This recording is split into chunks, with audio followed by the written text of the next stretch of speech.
Are we live yet? Because it's not Yes. live on my side. No, we're live. I really am so annoyed with StreamYard. But anyway, we'll press on because I'm Brent Leary. And I'm Paul Greenberg, and I'm annoyed too. So we are the annoyed CRM Playaz, and we've been bringing the annoyed as. We've been kicking the annoyed ass. Well, we've been like bringing the ass since 2009, and the last year or so, it's been annoyed because of StreamYard. So there it is. Yes. So stay tuned. We're taking care of our annoyance as soon as we can. We'll be taking care of the annoying as. That's right. Just doesn't sound too good there. Saying that. No, it really doesn't. But anyway, we are back off a hiatus. It's been a couple of weeks, and you're back from your trip. Yeah, Newfoundland. I love that. Oh my God, I love Newfoundland. First of all, you know what the best part was, aside from seeing my in-laws, which is spectacular always? The weather. It's like no humidity, 68 to 70 degrees the whole time. I mean, it was perfect every single day. Even when you have rain, it works out. I mean, everything works there. The weather was just, and it came back and it was like, I walked right into a heat advisory. You know, I mean, it's like massive humidity. Don't want to go anywhere near the outside. Nothing. And you're back to that. I'm happy, though. I am happy being home. Although, as soon as I got back, which is one of the reasons I'm where I am today, as opposed to in my studio, By the way, lack of internet connectivity. Yeah, but it looks good. Oh, it looks good enough for this. Looks and sounds good. And then look who's, well, you are annoying from Boston. Wow. I couldn't have said it better myself. Bob is annoyed. I guess you meant to say annoyed from, or you are annoying from Boston. You know, I wouldn't go quite that far, Bob. You know, well, you're not annoying to us most of the time. But we are kind of we must not have let our buddy know that we were back because maybe he's still on vacation. Oh, yeah, because, well, I mean, he's been a little, you know, he's more up and down anyway. Yeah, he was here when we did the A Few Good Minutes debate, and I had to tell him, I had to like break the news because he had done a special language greeting, and I had to say, sorry, I can't show it because, you know, this isn't actually a CRM Playaz show, but come back, Sven. We need you. We always need you, man. And now going back to being annoying. Oh, boy. No, he did mean annoying from Boston. Yeah, he is. Now he is annoying from Boston. Now he's shown us which way he meant it.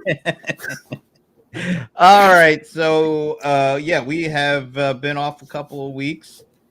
And I have a couple of housekeeping. I always have to pause to make sure I get that double right. Checking to see if you remember. Yeah. Now, not coming up next week, but on the 14th, got a special show.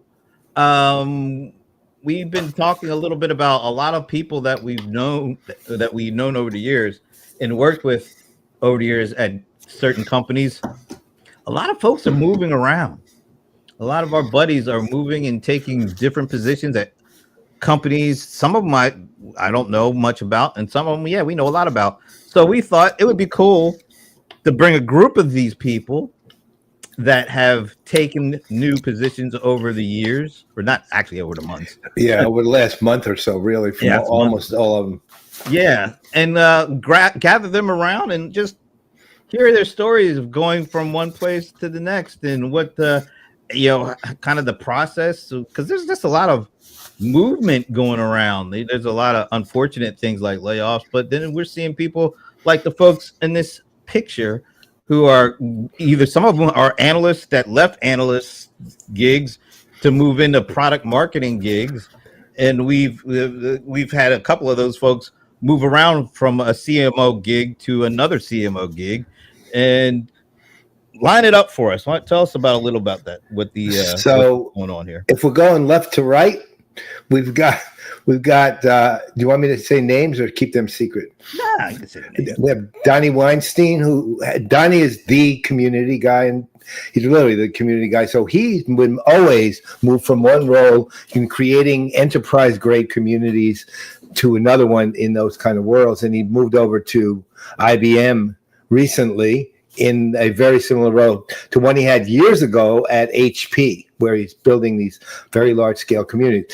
Celia Fleischacker is a CMO all the way. I met her when she was an Epicor.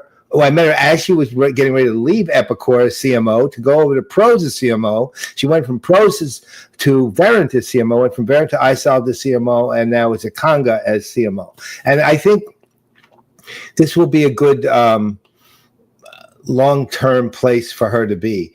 Hune Park is an analyst. He's one of us and has been for a long time. And he's making the shift over to the other side. What was the name of his new company? Lead? I can't think of the name of his new company, but it's brand new. I mean, just joined. He's product marketing, and it's a company that's interesting.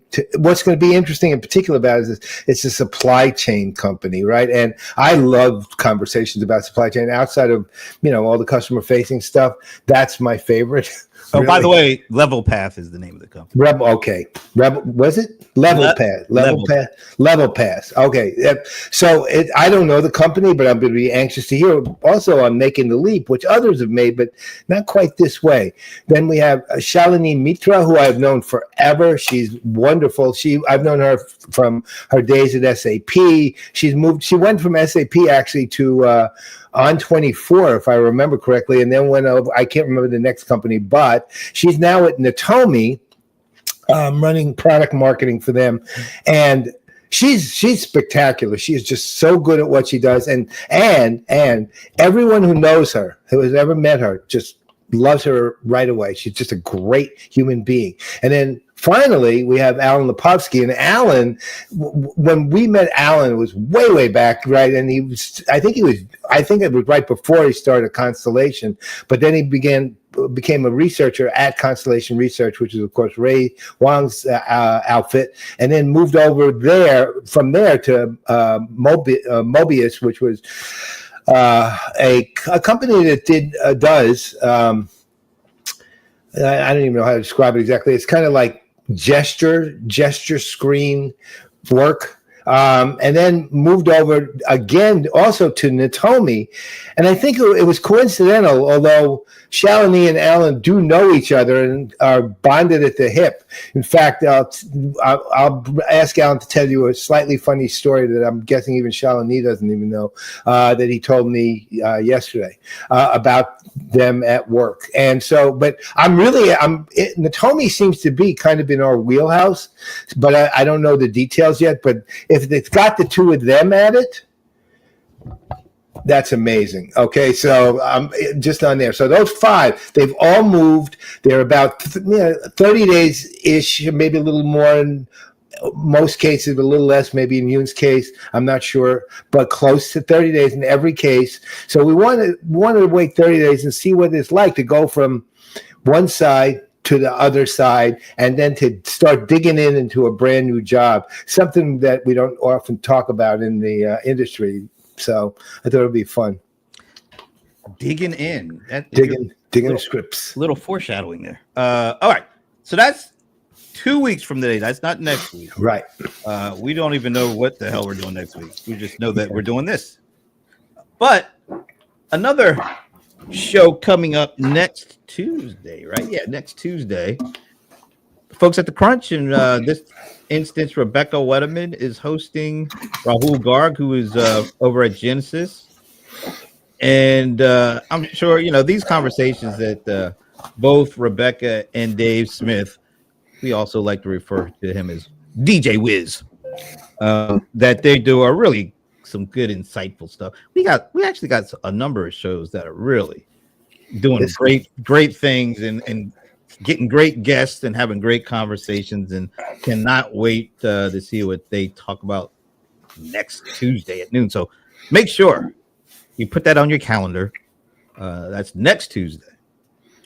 Actually, this past Tuesday it was both Rebecca and David kind of kicking around observations they had about the first half of the year. Actually, I think it was this yesterday was about just the month of July. A lot of stuff went on in July. Actually, it's still July, so it's still going on all the way until midnight tonight. But one of the things they kicked around, and I was trying to get a clip, but I'll post a clip after the show. But they were actually talking about something I had seen earlier in the week. It was a letter. I guess an email went out to all the Microsoft employees from Satya Nadella, kind of talking about his, I guess there's no other way of putting it, but he's having, at least he says he's having a bit of a rough time doing, I guess, this round of layoffs that they had. And if I'm not mistaken, it was about, I don't know if the total for the year is 15,000 or the latest round was 50. I don't know. I can't remember. It was a lot. And he was having a tough time because guess what? They announced their earnings yesterday and they blew everything out. It was like their revenue estimate. They beat their revenue estimate for yesterday's quarter. I think it's their second quarter or last fourth quarter. I can't remember. I think it was their fourth quarter of 2025 or so. You know what? I have a hard time trying to figure out when they say fiscal year versus calendar year, because sometimes it's like, all right, is that 2024 or 2025? Are we talking about 2026 now? I think this was the last quarter for their 2025. And they beat their revenue top line by $2.5 billion for just one quarter. So you just juxtapose that against having to lay off or laying off people. And they talked a little bit about how tricky a position that is. Well,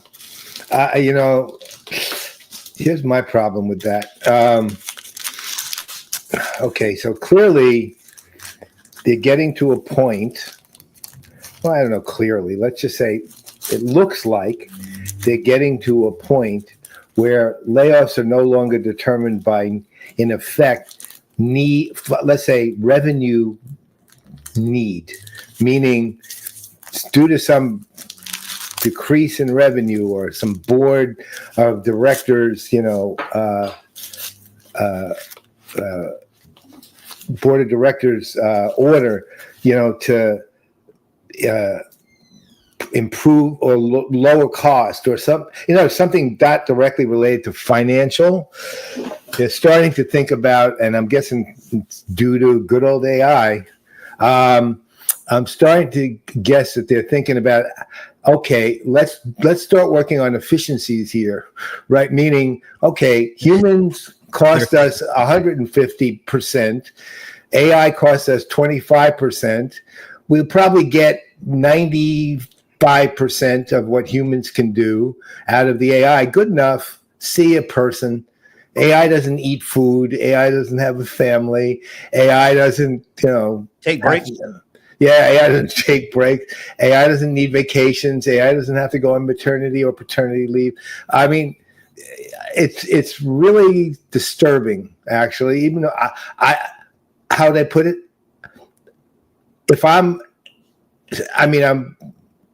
Is Satya saying, I feel bad about this, or I don't know how to handle this? Yes. Well, let me throw this out there. By the way, I am waiting for the day, because AI, they tell me it's smart. They're going to learn how to make babies, like digital AI babies, and you're going to have to give them some time off to do that. But that's neither here. That's like maybe there's already year. Digital twins. Yeah, there you go. So it's coming. It is coming. Right. So by the way, that leads me to this. Now it's time for digging in the scripts with my man Brent Leary. That I cannot stand StreamYard. It just completely blew that. Let me try that again. One more time. Here we go. Now it's time for digging in the scripts with my man Brent Leary. Did you read the text? Yeah, that's why it's still the VO. What do they call it? VO3 for the. I think it's VEO. They're still working out the kinks, but so is StreamYard, and it's been using for years here. But I like that guy. I don't know who he is, but thanks for doing that. I know who he is. Oh, you do? Who is he? TJAI. DJ Az. Yeah, That's DJ Az. That's DJ it. DJ Az. That's it. All right. So I'm still playing around with how I want to do this, but I thought I'd do this little digging in script thing here. So we were just talking about what's going on with Microsoft, and once again, this thing really is irritating me because it's not. They got to fix that bug. Anyway, so just came out with earnings yesterday. Blew them out. Jesus, look at these numbers. And this is just the intelligent cloud. So that's the Azure and all the AI stuff. These numbers are nuts. I mean, this is like, quarter over quarter kind of numbers. And look at the percentage leaves quarter over quarter. That's what I mean. They're insane. They're not in any jeopardy of losing money. Let's put it like that. And not only that, I mean, this isn't like it's one of those companies that has, $150,000 in revenue and grew to like 230. I mean, it's not, then the percentages are sort of meaningless. But this is a company that starts, in the hundreds of billions. It's just nuts. Well, just to put it in context, yeah. And this is not. When it says intelligent cloud, it's not only Azure. So it's Azure is the biggest part of it. Yeah, sure. But it incorporates a number of different things. But that, I think, if I'm not mistaken, Azure might have actually either come very close to surpassing or surpassing AWS numbers here. So it's been around for a long time. It's like a $50-60 billion business unto itself. And to see those kind of growth numbers for a company that size and has been around that long is incredible. That doesn't happen very often, but that's what AI is doing. And that's what's making Satya, if I had to take a guess, that's got to make him very uncomfortable with announcing the things that he's announced lately. When you get numbers like that after you announce laying people off. See, but here's my problem is, then why is he announcing that? Meaning, why doesn't he not do that? Because, and this is not just a new phenomenon. They've been, and this is not just Microsoft, they've been doing what they call pruning, and every year it's that you grade on a curve, you get rid of the people at the lower fourth or fifth, and that's something they do annually. So it's just that now you got to throw in, how does that pruning, how does AI impact the level of pruning now, like you were saying? So it might have been like 5,000 people last year. Now it's like 15,000 this year. What's it going to be like 2 or 3 years? Well, that's the problem. I mean, to me, that's an actual problem. If you believe what most of these companies are saying, which you have to question to some degree, they're saying AI will help you in your work. And what we're seeing is AI is replacing you in your work. By the way, right? If you could, you might need to turn your sound down just a little bit because you're starting to kind of little crack a little bit. A little clipping going on, I think. Just turn it down a smidge and you should be okay. I shall. Okay. All right. So anyway, yeah, these are questions that all these companies are going to have to really think very carefully about their actions and how they express their actions when it comes to this layoff stuff, because it's only going to get more heightened as you see those numbers creep up and you also see their revenue numbers creeping up. Something you got to, they all have to have a good answer, explanation, and even a strategy around, because this is only going to get more complicated as those revenue and profit numbers go way up and the actual human employees numbers start really going further and further down. Yeah, but that's the thing. They don't have an explanation. No, they got to work on that, because he can get away, I guess, with saying, I'm having a hard time, relaying what's going on or how and why. So next year or even later this year, you better get that explanation really ramped up, because it ain't going away. It's only going to get higher and higher. Matter of fact, we got 2 things to do before we bring our guests. So one is, I've been really looking at, YouTube. yeah, YouTube is great, but I've been spending a lot of time on YouTube, right? And you know how I used to say, well, business content really doesn't do all that great on YouTube. You know, at least not for us so far. But man, and it's like, oh, they had this real. Oh, we're gonna, really focus on the short form kind of stuff. I've been seeing a lot of really great video shows. Some people call them podcasts, whatever. Like one I just saw, it was by the guy that does the moonshot stuff, Peter Diamandis. I think that's his name. Yeah. He did. It was this thing was like a 90-minute long show, and it has like 500,000 or 600,000 views. Now he's well known. Okay, he's well known, but that's a long amount of time, and we're talking about 500,000 or 600,000 views in the last 3 days. It's not like So I started, and the subjects are meaty. He gets really good people on with him, and I said, you know what, I'm going to start, because sometimes I get a little tired of just posting stuff that we do or just the PPN stuff. I think there's really good stuff out there, and it's not just us. There's a lot, and I wanted to be able to kind of showcase some of that stuff. And so I talked about the Peter Diamandis one, but just today, I don't even know this. It's like some kind of an organization, but they were hosting this conversation with the author of this book that just came out about, a matter of fact, you'll see what it is, but her name is Karen Howe. And she is talking about something that OpenAI is doing that could be impactful around data centers that are going to be impactful. And people really need to take consideration as to how not to do this, but still get things done, because it is negatively impacting people and the climate and all that kind of stuff. Play this short clip and get your take on it. As long as YouTube We're doesn't seeing flag reports us. of Elon Musk's XAI, the giant supercomputer that he built called Colossus in Memphis, Tennessee. It is being powered with around 35 unlicensed methane gas turbines that are Holy pumping crap. thousands of toxic air pollutants into the air, into that community. So this data center acceleration is not just accelerating the climate crisis, it also is accelerating the public health crisis of people's ability to access clean air as well as clean water. So one of the aspects that's really under talked about with this kind of AI development, the OpenAI's version of AI development, is that these data centers need fresh water to cool, because if they used any other kind of water, it would corrode the equipment, it would lead to bacterial growth.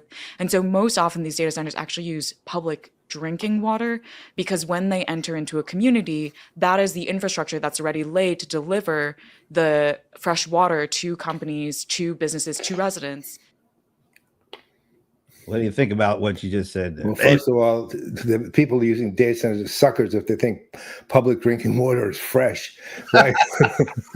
Right. So, right. But that aside, first of all, Elon Musk is a jerk. I mean, he absolutely is. I mean, the fact that he's got, what'd she say, 35 unlicensed methane pumping. I mean, oh my God, that's a public health hazard by itself, right? And I mean, it's not like, oh, well, unless you're literally living on Jupiter, methane gas is not gas that you can breathe in, right? If you're living on Jupiter, you can. But the thing is that I don't think this is going to happen given who our current president is, but there has to be regulation. There has to be regulation here. I'm sorry. It's like at this point, given you have people operating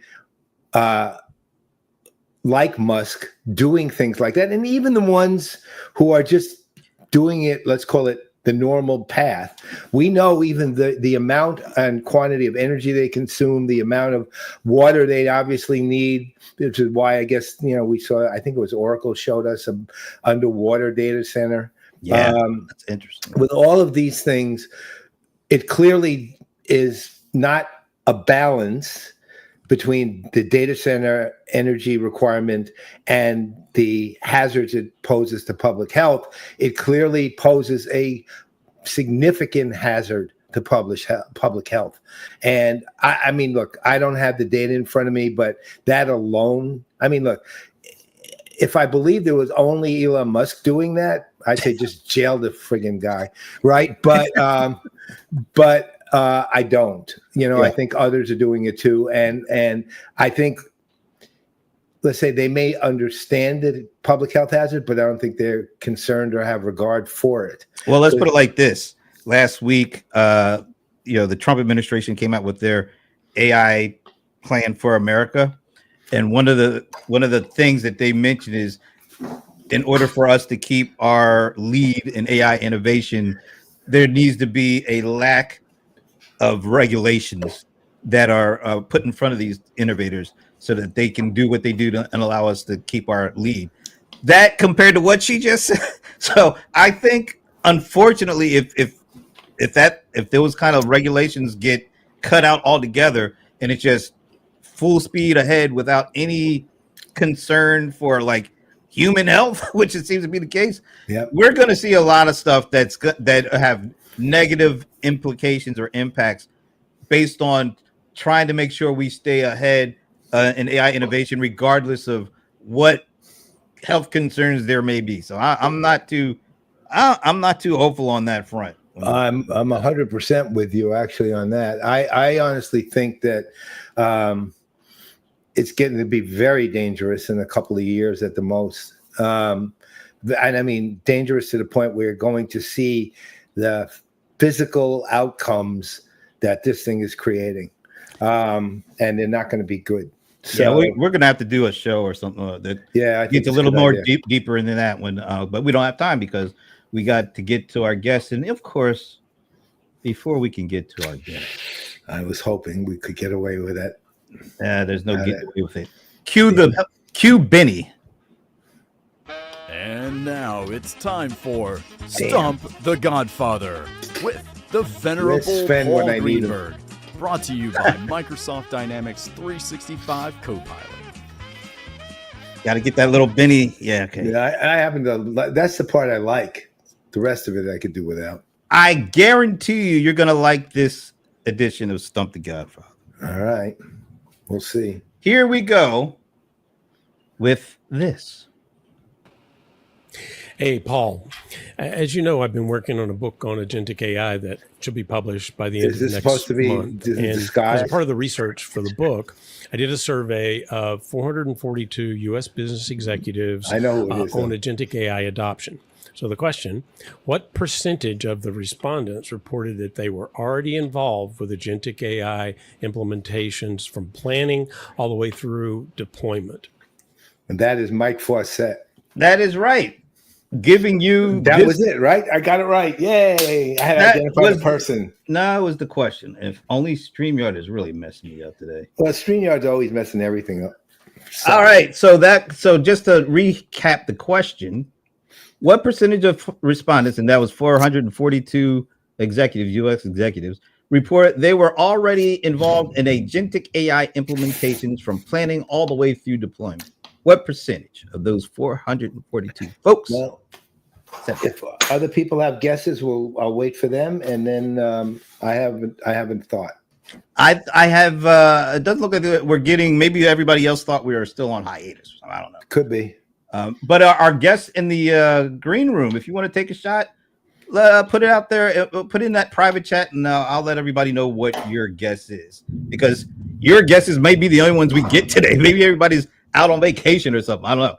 But the venerable Paul Greenberg, what is your guess? And we do have some guesses. A guess coming in. Okay.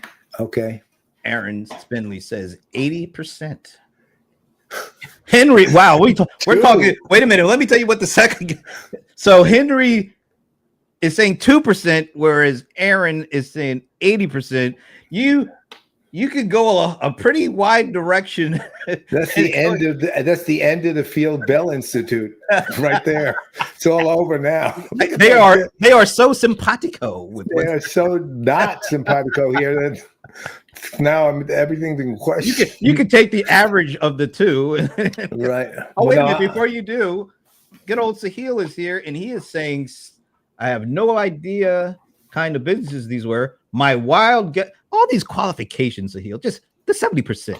That's all we need. The 70%. If Mike's doing, see, here's the thing. This is one of those where I will never question the source because Mike did it, and I know how good Mike is. That's why I said you're gonna like it. I know I am. I like it because Mike is he's impeccable with the stuff he does. I mean, keep in mind he's been a chief research officer among other things, right? So, and I've known him since 1996. Think of that, almost 30 years. Okay, so I'm guessing pretty close to Sahil. I'm going to go a little high. I'm guessing actually. My guess is in between Aarron and Sahil at 75. I mean, in between those two could be like 5. No, Aarron and Sahil though. Oh, Aarron and okay. Look at Bob. Big Bob Fagel is coming in at 50%. So we got 50%. Well, let me do it in order. We got 2%. I can't wait to ask about that one. We've got 50% now. We've got you saying no. We got 70% by Sahil. You said 75%. Yes. And Aarron is at 80%. Yep. All right. Are you ready to find out the answer? I am. The answer to this week's. Let me just go right back. Oh, let me do this because I think StreamYard is going to screw me again if I don't. So here is the answer. And the answer, the total agentic AI involvement was 89.1%. Wow. Yes, I was surprised by that. And the number of respondents that have agentic AI systems in full production is 49.1%. Wow. And actually, if you add the pilots into that, that takes it up to 58%. Lots of stuff there. Thank you, Mr. Iron Mike Fawcett. I just made a nickname. I like that. Iron Mike Fawcett. I do too. Be prepared for IRL 2026 and Iron Mike Fawcett. So there it is. That is what. So Aarron is closest without any question. Yes, that number is enormous. And by the way, Henry is wow. That's about as far off as I've ever seen on one of these questions. Way to go, Henry. You get it. That's a distinction in and of itself. The most wrong. We should give some kind of gift. Hammer and Hank. Hammer and Hank. Yeah, I like that. And so we got a new nicknames. We got Iron Mike and Hammer and Hank. You come up with one for Aarron. Oh yeah. Well, actually, think about Aarron and Henry. I was about to say Hammer and Hank and Aarron. We got Henry Aarron. We just lump them together. That worked perfect. They are partners, and because. But here's the interesting thing: do they even know who he is? We can ask, but we'll ask them after we go to the official introduction to today's guest by the venerable Paul Greenberg. Okay. That's not Paul Greenberg. No. You want to you do the intro. Where are you? There's so many right over here. Let me go to let's try this again. The venerable Paul Greenberg. There we go. Oh, you did what I did originally. You hit the I hit myself. Yeah, that's what I was doing with usually not a good thing to do. Amanda and Olivia Berkson, I did that. Right. I kept hitting myself instead of them. So, okay. So I'm going to say our guest's name in advance, and then I'm going to tell you about each of them. So we have Aarron Spinely, and that's 2 R's in Aarron. Okay. I want you to remember that. And we have Henry Hernandez Reveron. Right now, here's the deal. I've known Aarron for quite a while now, SAP, especially Thunderhead, his own business. And the thing I noticed about Aarron early on from the time I met him was he was kind of one of these people who was too humble to call himself a thought leader, but was a thought leader. And he just was. I mean, it's not like, not like when you read LinkedIn profiles where people identify themselves as thought leaders. This guy just was. The idea is he would take an idea, he would absorb the idea, he would think about it for a little bit, let it rest, and then he'd come up with either a new take on the idea, a way of explaining the idea, or an advance to the idea. One of those 3 was typically the way he resulted. He wrote a couple of things when I was still doing ZDNet and did amazing jobs, things like that. Now, about 3 years ago, I think it was now, must have been 2023, he started writing a book. And I started seeing pieces of it from him, and it was amazing stuff because he had written about these things before. But basically what he was doing was taking customer journeys, customer engagement, and customer, I'll just call it simple management, and of course all the stuff that goes with all of that, but taking it a lot further than it had historically been. Look, one of the problems we'd always had with it was it was a great concept. The technology was there with Thunderhead, which was extraordinary, and but the measurement wasn't really there. The organized way of an approach to it, the practicality of it wasn't there. This is what his book was about. He called it Customering, and he is despite what Perplexity Pro says or Gemini or any of these, Aarron was the originator of the term, and I am designating him the owner of the term. I am now a trademark. Does Godfather privileges give you that? I mean, you can it does. I have trademark authority, and okay. I'm, by the way, a notary public, right? So he owns Customering. Now, Aarron knew that, of course, this had to grow bigger and had to be, I'll call it evangelized, but that's not really fair. That's less than really I'm talking about. And he has a very good friend of his who I just recently met, Henry Hernandez Reveron, who I think he met, I'm guessing, judging from history and conversation, met when Henry was at Medallia, and it was after the acquisition of Thunderhead. And Henry was one of the people who ran Thunderhead for Medallia in, I think it was APAC, right? The two of them created the Field Bell Institute, and the Field Bell Institute, which, full disclosure, I am on the board of advisors. The Field Bell Institute is basically the organization that will spread the word and teach you how to do this. But it's a remarkable advance for the industry, and you're dealing with two people who are, let's say, they're a lot younger than me, right? Both of them, and they have years ahead where they can actually take this and evangelize it to the entire world of business. I'll call it business and business tech in particular, but business, and make it into something that just sticks. And the work is there, the organization is there, and now we have the two people. So let's bring on Hammer and Hank and Aarron. I'm glad you said it like that, because I am living in Atlanta right now, home of the Braves, and the home of Henry Aarron. Now wait, before we get into this, do you guys know who Henry Aarron is? I do. I definitely do. Huge Atlanta Braves fan. So Wow. baseball player. So Hank Aaron. Yeah. Hank Aaron was one of my childhood heroes. I was a Yankees fan, so Mantle was one, but Hank Aaron was the one of maybe three non-Yankees who I just absolutely loved to pieces. Okay, now I got to know, who are the other two?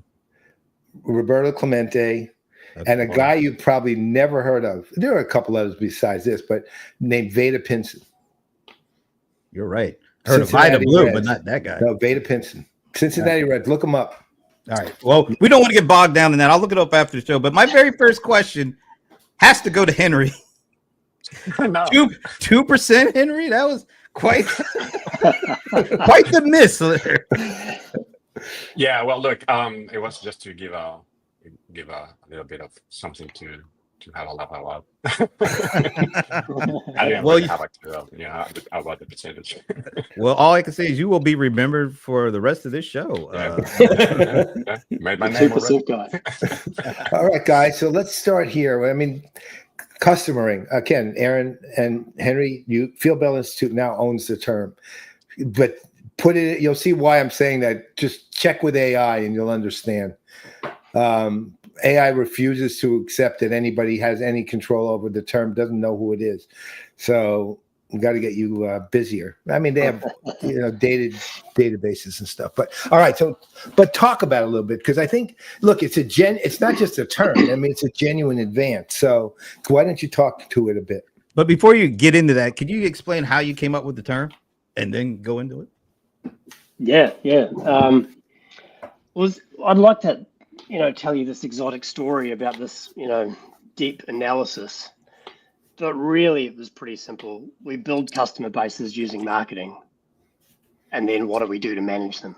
And we needed a term for that. Because my personal view is CX is very inadequate, simply because human experience accounts for probably less than 1% of the interactions between a company and a customer.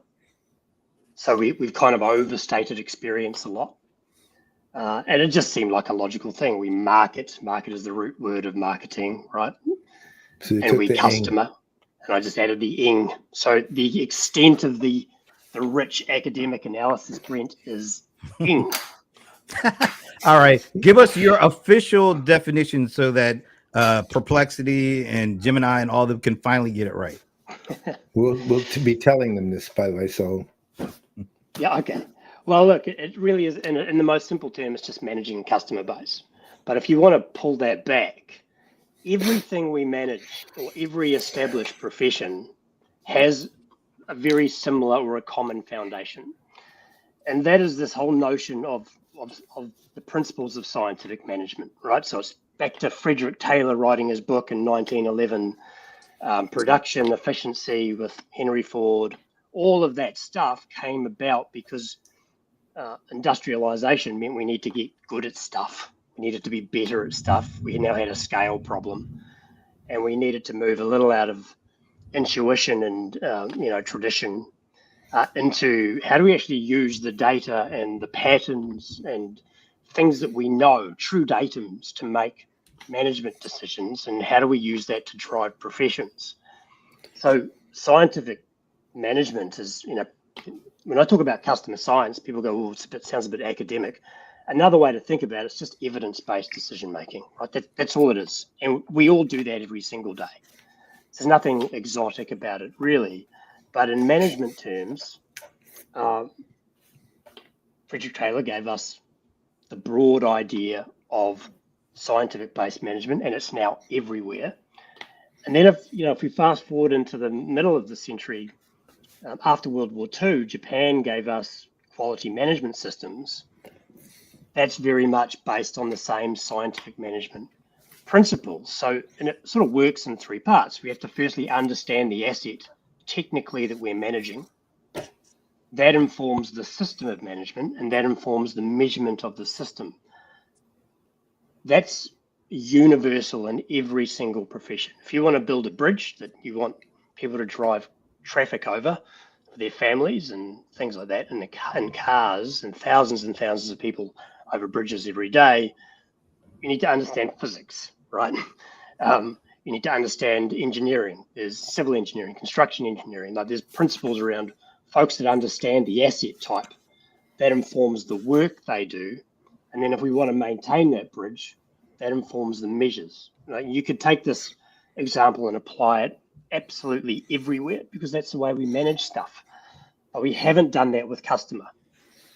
Now, customer management is a relatively new phenomenon. We have to be a little bit kind to ourselves.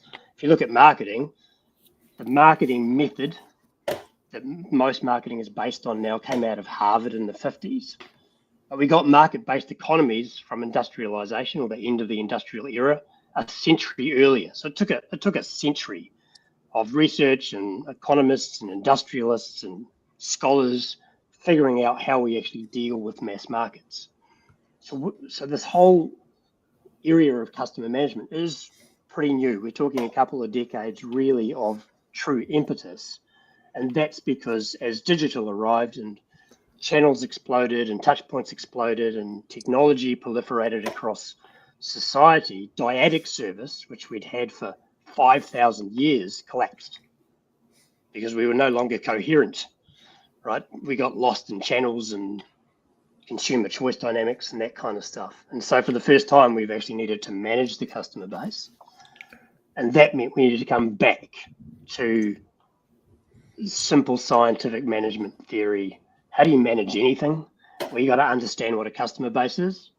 Then you have to understand the systems that demands.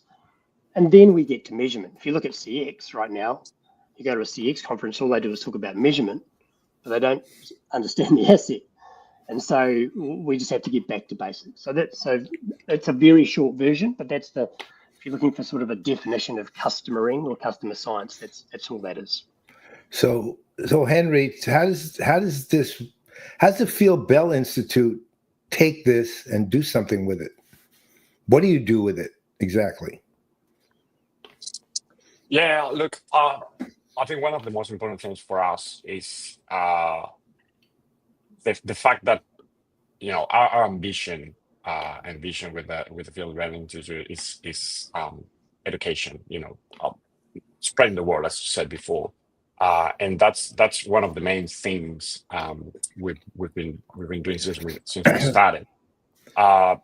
Both on both sides, from management or customer in, as Aarron just defined, and also on the technology side of it as well, with customer technology, which is probably the side of I'm more looking after in the Field Bell Institute. So that's where we're heading, and that's what we're doing with it. So taking both sides of the equation, if you want, around the customer, so the business side, the management, and all the technology side that supports it to get to the scales that we need, and just going ahead and try to educate the professionals out there that are working in this space. So that's pretty much what we're trying to do and doing with it. So here's an interesting conundrum, I guess. So I'm very right-brained. I literally probably paid attention to measurement, but personally didn't care about it. But I paid attention to it because people do care about it. And I've always tended to focus in on behavior and things like that, right? However, by the same token, when I look at CX so-called leaders out there, I see people who basically are saying, well, the best thing you can do for customers, make their experience delightful. And that's about as far as it goes, right? They have no way to do it. They just keep saying the same truisms over and over again. And people buy into it, though. That's the thing. Even though there's nothing you're really buying into. I mean, there's no substance to those comments. And it's said nonstop by people, right? Mm-hmm. So how do you get past that? Look, again, I'm right-brained. I'm big on behavior. I want people to be happy. But, there is a business to run. And at the same time, you do have to make sure, let's call it, both sides are happy and satisfied at least. How do you get past the mindlessness of CX, really? Because it is pretty mindless. Right? So how do you get past that? I've always thought you start where people are, right? And there's a couple of paths to that. I think most people, we all started in a similar place, right? We're all attracted either through technology or through some other means to this customer thing, right? We just like the idea of working with customers or the customer base or CRM or whatever it might have been. We came to it from different places, but we were all attracted to it. So you kind of get back to ground zero and go, let's just peel everything back and start again. There's a lot of folks that they're frustrated with the clutter as well, Paul. Even in the CX side, you see on LinkedIn, you see all these debates between CX people arguing over ROI and stuff because there's this realization that the last 15 years hasn't worked, right? They don't know why it hasn't worked, but they know it hasn't worked. And so you're seeing this tension, and there's a lot of folks that are keen for that conversation. Yeah, hey, there's guys like Graham who get it, right? I mean, he can be acerbic about it, but he gets it, and he's one of the very few. If I'm picking a guy who really puts himself firmly in the camp of CX, because I'm putting you guys in a different camp. But if I'm putting a guy firmly in the camp of CX, he's the one guy I would trust probably at this point. There may be others. I don't know them off the top of my head, but Perplexity doesn't trust him, or neither does Gemini, because I don't. Yeah, that's right. Name. Let me just jump in real quick because I'm not sure I tell him. I'll leave that to somebody else to tell. But I think we're burying the lead here. This is a lot of intelligent talk going on, and I think I have an explanation for Henry's 2% too. What time is it where you guys are? Well, yeah, I was going to throw that a little bit earlier. That's probably the explanation for the 2%, by the way. It's 5:30 a.m. now. So I'd like to tell you what it's like in Melbourne, but I'll just say it's dark. So that's why I wanted to make sure we got that on record, because there is no way in hell I'm talking intelligently at that time of day. So Henry, I have to give you a pass for the 2% because I would probably be well off even more so than you, because anybody trying to get anything credible out of my mouth at that time, it ain't happening. So I just want to make sure I put that out there. All right, now, how does AI help you guys be able to attract conversation and attention for what customering is? Because I think it's going to be very difficult for anybody to kind of coin a new term and get some attention unless it's associated somehow, some way to what's going on with AI. So is there some way that you can address customering in a way that's going to get people's attention? By the way, Paul, we can hear everything you're doing. I know. I have to get rid of this. It's sitting and blowing around here.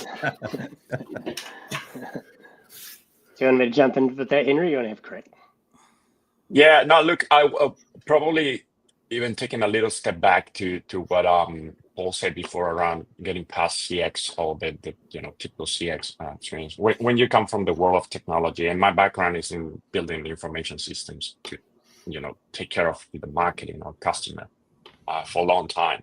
And when I started doing this, I was mostly worried about how the systems work, right? Building an information system or a system of different technologies together to accomplish something, but just pretty much making sure everything works, from a systems integration point of view.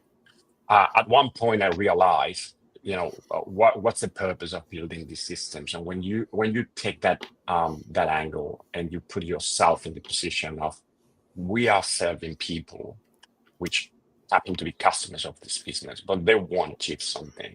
And my best example for this is retirement funds or financial institutions, that really should help their customers or people that happen to be their customers to achieve financial goals. And you're using those systems to do that, whether that's through communications or service, whatever it is. That's the real purpose of what you're building, right?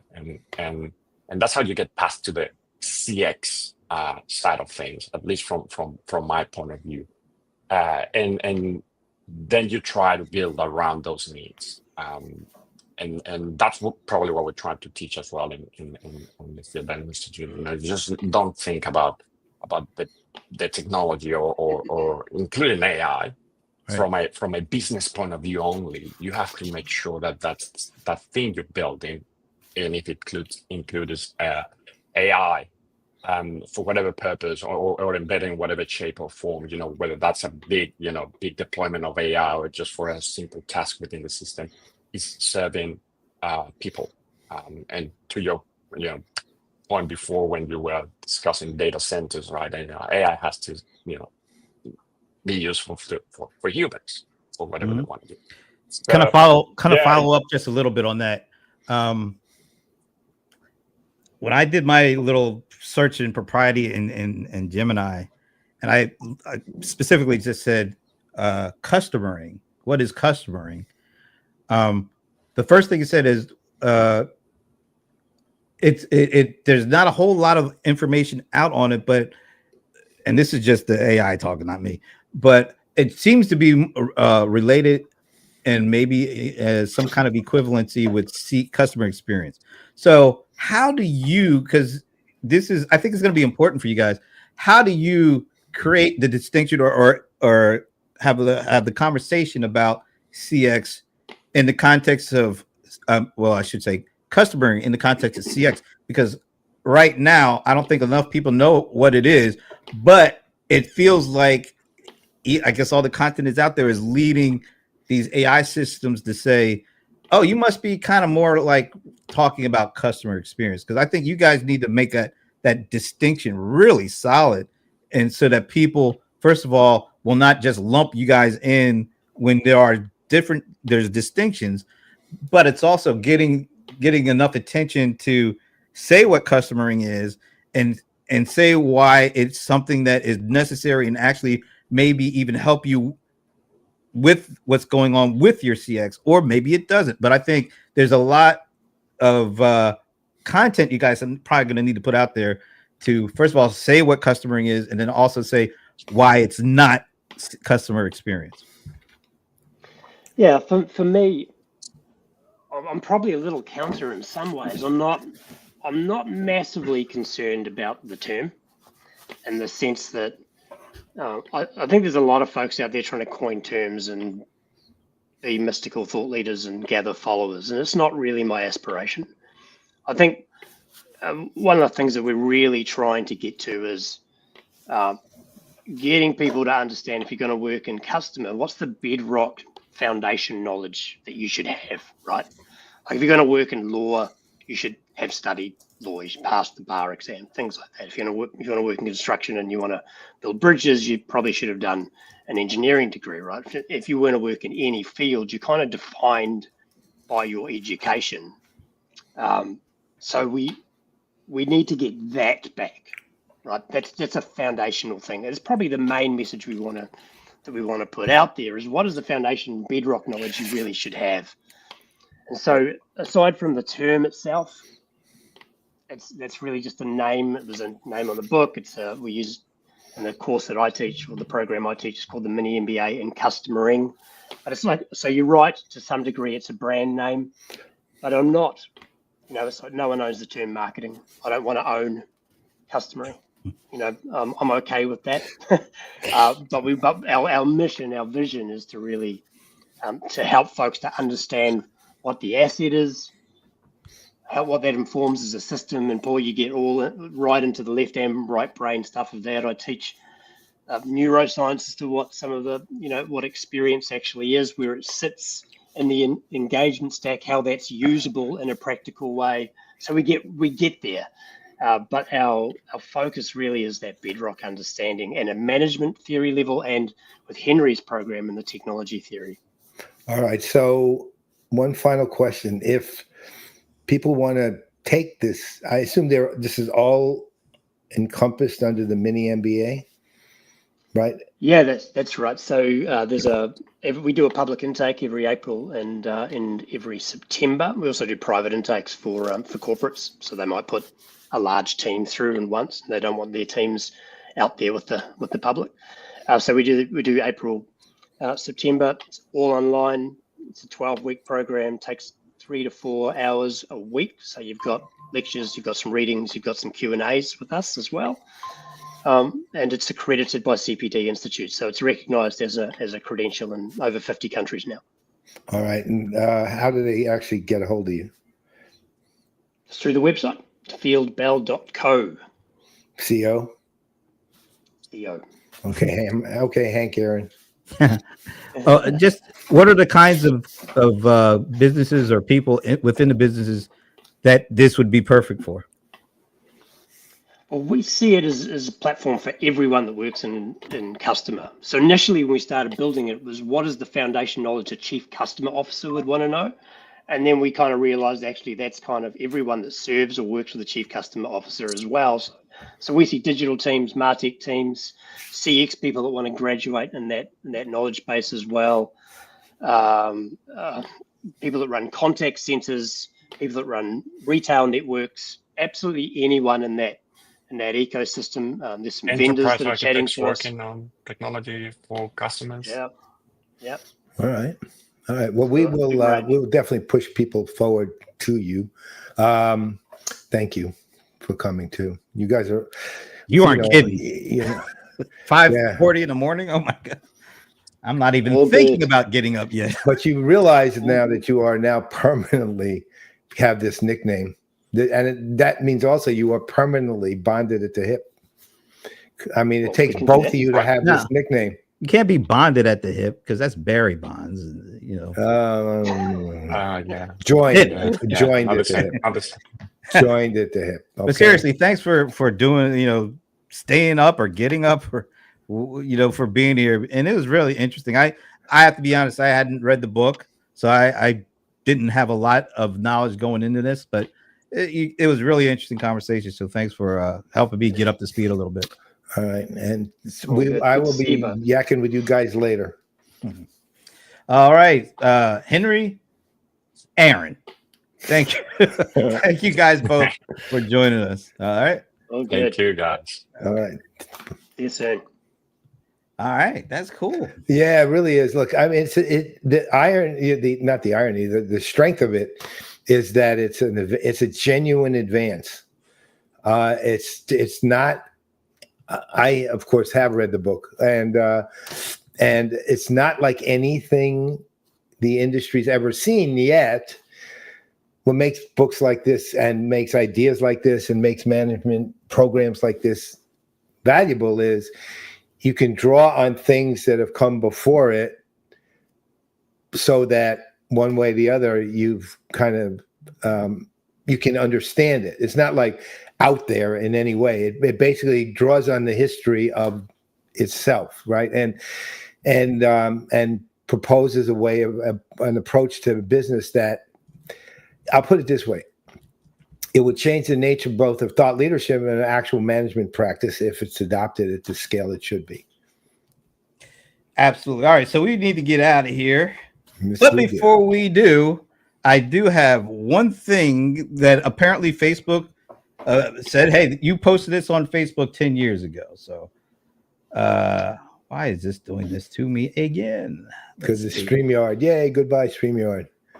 10 years ago today, I don't even know where this was actually, but this is 2015 Seat. And you remember they did that, what do you call that thing? That weird thing they got us all to take this. Yeah, that gigantic picture, right, of everybody, that they could zoom into the individual and zoom out to everybody right from the picture. So look on the left, we're on a panel with a bunch of people.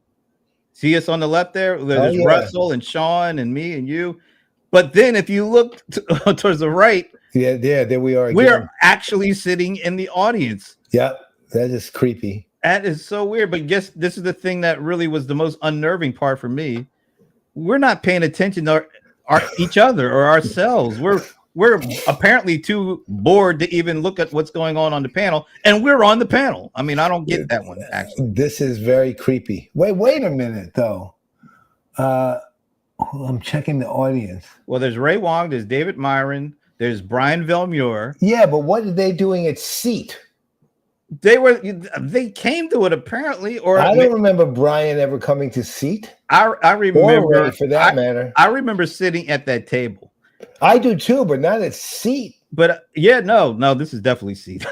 No, I know it's obviously, unless this is the sports panel we did at some event. Maybe that's it. Maybe there was a sports panel, or no, it says it actually says it on top. Seat 2015. That's what I know this is a Seat thing, but I'm thinking there was a CRM panel, not a sports panel, because that is the Seat. It's sports. So I think you set up a CRM panel. No, I did. I remember that. What I'm having a hard time remembering is Brian and Ray. Where's Ray? Oh, there's Ray. Yeah, he's back. Brian and they were on the CRM panel. Brian was. That's why they're there. Now. Yeah. The one thing I don't remember is this Miami. I don't remember. I don't know where Jesus would be there if it was Miami. Oh, okay. All right. So anyway, I thought that's a 10-year anniversary of that. I remember that like it was yesterday. I just didn't realize I was not paying attention to myself. Quite that weird. It is so bizarre. All right. And on that note, well, we have to clear this picture and get something more sane, and you know who that would be. Well, before we do that, I'm Brent Leary. I'm Paul Greenberg. We are the CRM Playaz, and we never end the show without Our girl. There she is. We're gonna have to get an updated picture from Ann. I don't know. That's such a classic. See you next week.